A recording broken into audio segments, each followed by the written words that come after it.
Hey basic girls, it's Bae with my broken nails, but we're back again with another tutorial, and this time I'm going to show you guys how to get your brows from this to this beat brow glam. Okay, I haven't done a beat brow in such a long time, but because I'm kind of playing around my brow shapes again, I was like, okay, let me get into this bag. And a lot of y'all liked the brows from my last video, so here's the tutorial. First, you'll need Anastasia Beverly Hill's Dip Brow. I'm using the color chocolate. This is like go-to product if you want a beat brow, okay? So right now I'm taking a spoolie, I'm brushing my brow hair down, and I'm going to use my angled eyebrow brush. I'm going to trace a line on top of my brow, following my brow shape. My brows are done. So this look is really...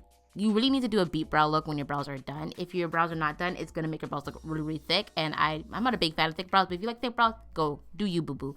Anyway, so you can trace it on top of your brows, and you wanna make sure you leave a good amount of space. You don't want to draw the line in your brows, you wanna draw the line up over your brows.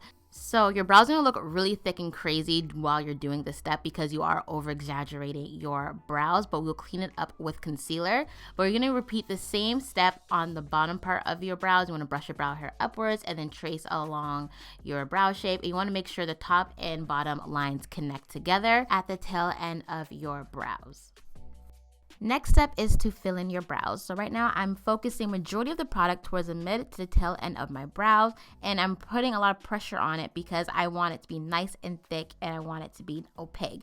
And then at the beginning of the brow, I want it to be very light. So I'm gonna lessen up my pressure on the brush, and I'm gonna turn my brush to the side, and I'm gonna start mimicking brow like hair strokes. This part of the process is all about how much pressure you apply to your brush to get the nice like ombre shape or the nice like light effect, so that way you don't get that harsh like block brows.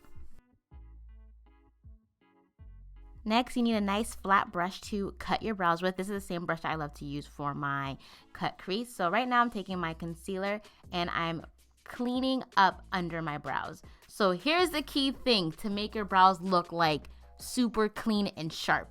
You want to clean the brows, but you want to make sure you leave a little bit of the skin between your brows and the concealer. That is the key. You want to avoid getting concealer into your brow hair. It's super important because if you don't, you're not going to get that really sharp look. So that is like the trick, y'all. That's the trick. Do not put the concealer in your brow hair. If you want it to look nice and sharp, make sure you get it as close as possible to the brow hair, but you want to leave that bit of skin with the dip brow because it's going to give you that nice sharp look. Next, I'm going in with black shadow. You can use a brown black if you want to. And we're going to set our dip brow. Even though you don't actually have to set your dip brow, we're going to set it. And I feel like this step is really important because this is going to really make your brows look really smooth. And it's going to create that ombre effect. The reason why we're going to create this ombre effect because we're only applying the black shadow towards the mid end of your brows. We're going to start filling that in.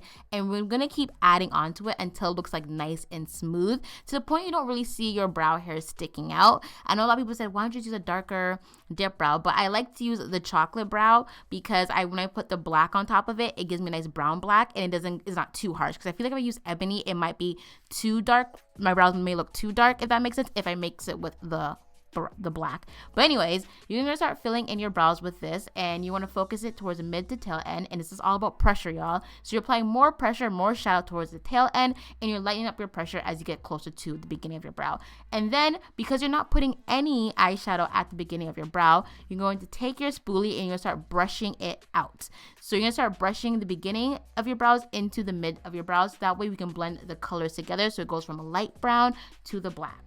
Now you're going to take your foundation shade and you're going to clean on top of your brows. The reason why we're not using our concealer because concealer is going to be too bright. We want to make sure that our brows match into our foundation. And if you use a very light concealer, you're going to have those weird halo brows, and we don't want those weird halo brows. So make sure you use your foundation when cleaning up your brows. And we use the same method and technique that we did on the bottom brows.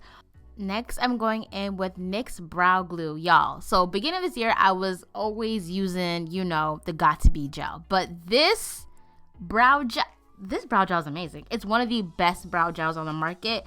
And I'm using this to define my brow hairs and also keep my brow hairs in place. Because the key thing is you don't want your brow hairs to be all over the place. You want it to be nice and compact in like your brow shape, because if you have the brow hair sticking out, it's gonna like erase that illusion that your brows look nice and smooth. But this brow gel, y'all, it's amazing. It's amazing. I've been using it since it came out. I love it. Next, I'm just taking some concealer again, and I just want to perfect my brow shape. I want it to be more sharper, and I kind of want to define my arch a little bit more, so that's what I'm just doing again, just so I can get a nice, clean, sharp look. And right now I'm just taking some foundation and I'm just patting between my brows. That way it blends nicely. I don't like when it's so harsh. And then I'm going in my spoolie. I'm just going to be brushing it out so I get a nice blend. But I'm just taking my foundation color and just putting it between my brows. That way you don't have that harsh like block brows look. Sometimes I like doing my brows after foundation or before foundation. It depends how I feel. So this is the final look. I did both brows. I'm really happy with my brows. At first, when I was doing it, I'm like, oh my God, I haven't done brows like this in so long, especially since the pandemic hit. I've been into natural brows, but I'm loving this nice beat brow. Beat brows, I don't know if they're coming back or not, but hey, they're cute. But this is my brow without the beat brow, and this is my brow with the beat brow. So I hope you guys enjoyed this tutorial. Thank you for watching. I'll see you guys again in another video. Bye!